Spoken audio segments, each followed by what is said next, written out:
Gözlerinde evim, yuvam görünür. Sessiz bakışlardan sevgin süzülür. Çetin günde varlığın güc verir mənə.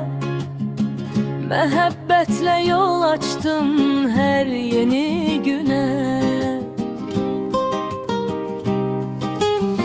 Bir süfre, bir dua, bir istihoca. Paylaştıkça sevgimiz ümman olacak. Senin varlığınla korkmur bir anım.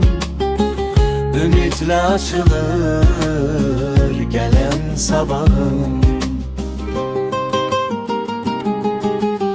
Ayrı değil yolumuz, niyetlerimiz. Bu sevda huzurla coşan bir deniz. Sonu bitmez hikayem sen ay ömrüm. Her yeni günüme bir ümit sen. Sözlerim dualı, niyetim saftır.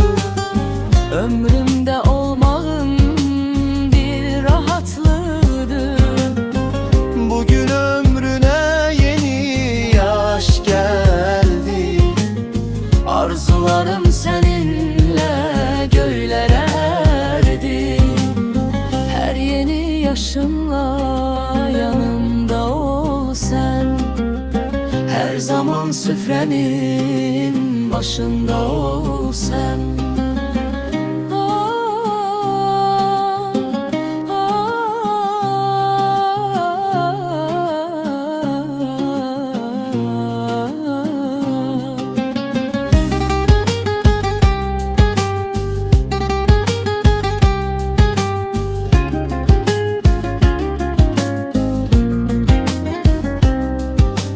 Ayrı değil yolumuz, niyetlerimiz.